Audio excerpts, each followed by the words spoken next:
ditetapkan oleh Allah. Setuju? Ayat Az-Zumar ini bukan berarti hanya untuk Coba Maryam. baca dulu, baca lagi Az-Zumarnya, baca Az-Zumar keempat, baca. Hendak mengambil anak, tentu dia akan memilih apa yang dihendakinya antara cita-cita yang dipilihnya. Abang tahu nggak, ayat ini bisa tertuju untuk orang yang kehilangan anaknya, untuk orang tua yang kehilangan anaknya, itu loh. Karena Coba baca yang baik, baca yang baik.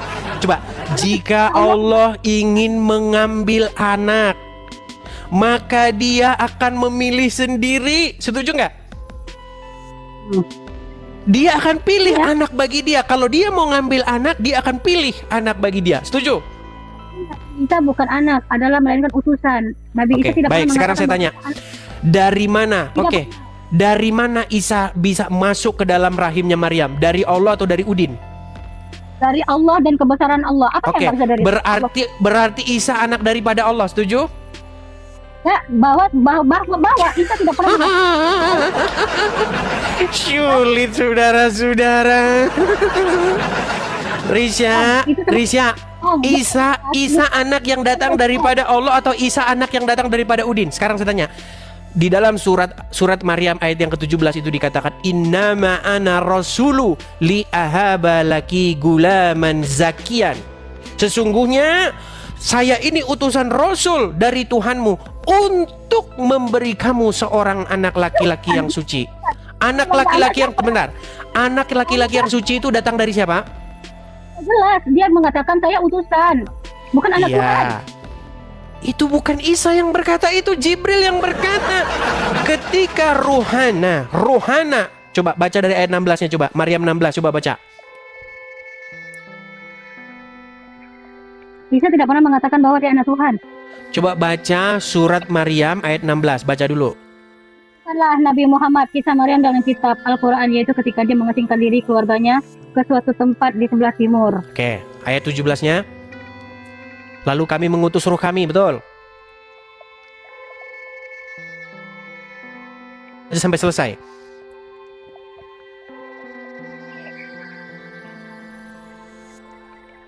Ceritakan Nabi Muhammad kisah Maryam di dalam kitab Al-Quran, yaitu ketika dia mengasingkan diri keluarganya ke suatu tempat di sebelah timur Baitul Maqdis. Ada ayat 16 itu. 17.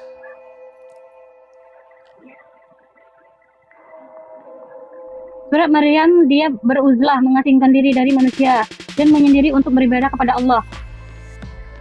17-nya. Ayat 17. Oke, 18-nya.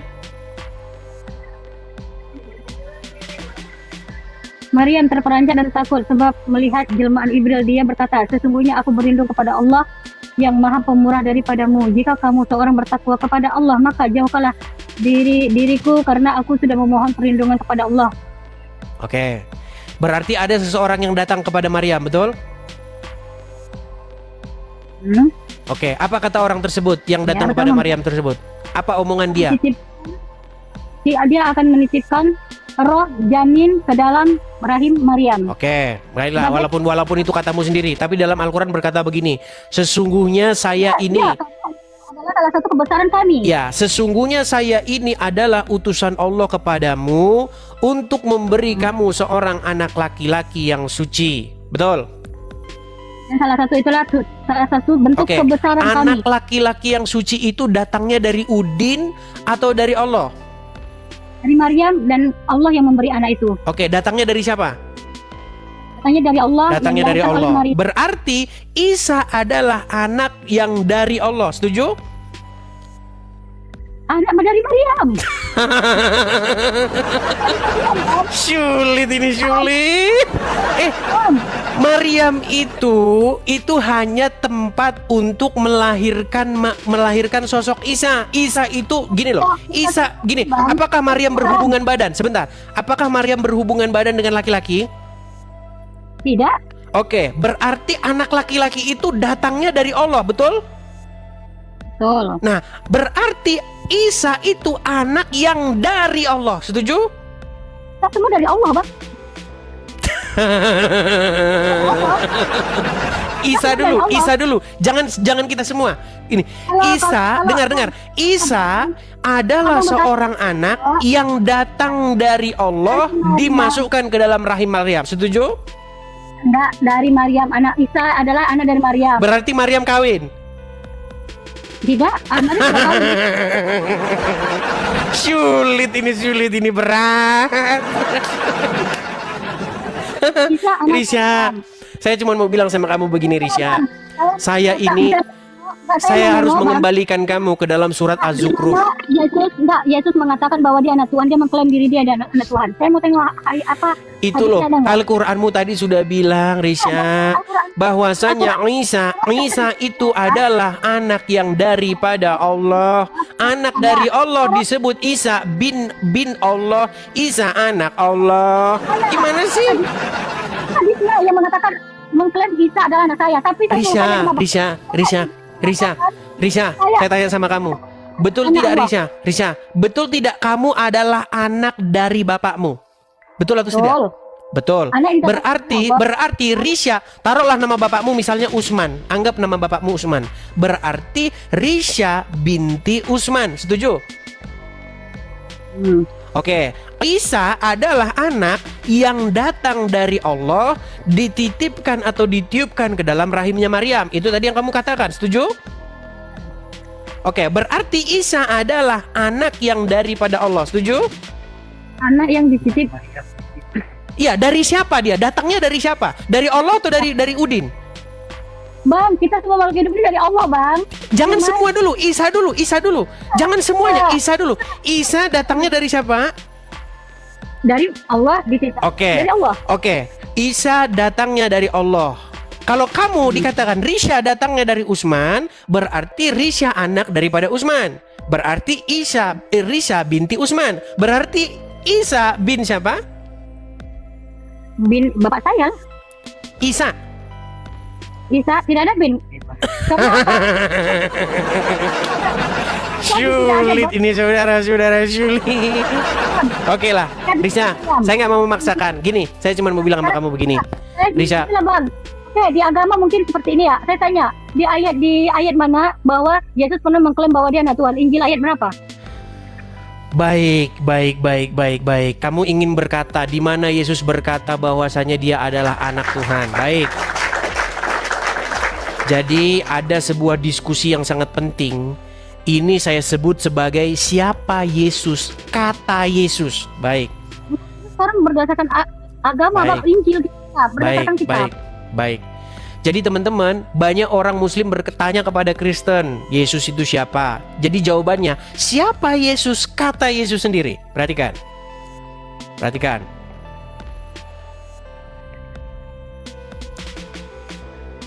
Jadi kita itu jangan katanya, tapi harus kata Tuhan Yesus sendiri. Nih. Di dalam Markus pasal yang ke-16 ya, dalam Injil Markus pasal yang ke-16, tapi akan saya baca satu perikop saja. Saya balikan kamera saya ya. Oke. Baik. Nih ya. Ya, ayat berapa, Bang? Sih boleh buka di sini? Markus, Injil Markus pasal yang ke-16. Pasal 16 ya. Markus pasal. Nah, kita mulai dari ayat yang ke-13 ya. Kita mulai dari ayat 13. Nih. Setelah Yesus tiba di daerah Kaisarea Filipi, ia bertanya kepada murid-muridnya, kata orang, siapakah anak manusia itu? Anak manusia itu merujuk kepada Yesus ya. Jawab mereka, ada yang mengatakan Yohanes Pembaptis, ada juga yang mengatakan Elia, ada pula yang mengatakan Yeremia atau salah seorang dari para nabi. Lalu Yesus bertanya kepada mereka, tetapi apa katamu? Siapakah aku ini? Maka Simon Petrus ini adalah murid yang sangat menonjol ya. Bahkan dia itu adalah seorang kepala gereja pertama ya, pemimpin jemaat yang perdana nih. Maka jawab Simon Petrus, engkau adalah Mesias, anak Allah yang hidup. Kata Yesus kepadanya, berbahagialah engkau Simon bin Yunus, sebab bukan manusia yang menyatakan itu kepadamu, melainkan Bapakku yang di surga. Ini jelas nih ya, pernyataan Yesus sendiri. Siapa Yesus? Kata Yesus, Yesus adalah Sang Mesias, anak Allah yang hidup. yang mengatakan Gitu. Nah, coba saya pengen kamu baca lagi surat Az-Zumar. Sebentar. Baca surat Az-Zumar tadi, ayat yang ke ini. Az-Zumar ayat yang keempat tadi. Saya pengen itu penutupnya dari diskusi kita. Yesus tanya ke muridnya. Lalu muridnya yang mengatakan Yesus anak Allah. Berarti bukan Yesus yang mengatakan bahwa Yesusnya anak Allah, bukan dia mengatakan mengklaim dirinya ini. Ya, apa kata Tuhan Yesus kepada Simon? Berbahagialah engkau Simon bin Yunus, sebab bukan engkau yang menyatakan diri, bukan engkau yang menyatakan itu, tetapi Bapakku yang di surga lah yang menyatakan itu kepadamu. Itu jelas bahwasanya Yesus adalah Sang Mesias, anak Elohim yang hidup. Sekarang nih. Menurut surat Az-Zumar, saya bacakan ya. Sebentar, Risa, kamu jangan mengeraskan hatimu. Menurut Muhammad, akal wanita itu hanya separuh. Separuhnya lagi nggak tahu kemana. Kemungkinan digondol sama tikus. Bentar. Nih, saya akan bacakan kepada kamu ya. Surat Az-Zumar, ayat yang keempat. Nih ya. Biar kita jangan berdebat kusir terus. Perhatikan. Oh, surat Az-Zukhruf ayat 81 tadi. Coba gimana? Az-Zukhruf 81, baca. Baca surat Az-Zukhruf 81 tadi, tolong. Katakanlah Nabi Muhammad, jika benar Tuhan yang Maha Pengasih mempunyai anak, akulah orang pertama yang menyembah anak itu. Nah, jadi terbukti bahwasannya Tuhan yang Maha Pemurah punya anak, yaitu Yesus, dan kalian wajib menyembahnya seperti kata Muhammad. Ya. Itulah pesan saya kepada kamu. Abang enggak. Berarti gini bang, berarti Yesus itu bukan Tuhan. Dia hanya anak Tuhan kan?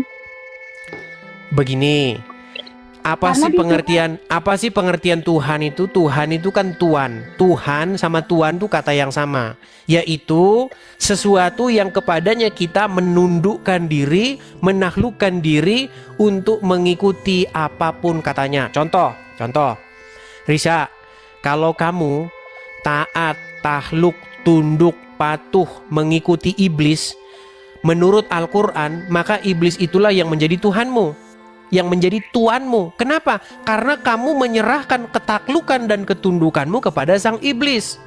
Nah, kalau pertanyaanmu, apakah Yesus itu Tuhan atau Tuan? Iya, karena kita wajib menaklukkan diri, taat, patuh, tunduk, mengikuti apapun kata dia. Nah, masalahnya kamu sebagai muslim, kamu menyerahkan ketundukan dan kepatuhan dan ketaklukanmu mengikuti apapun katanya, mengikuti Muhammad.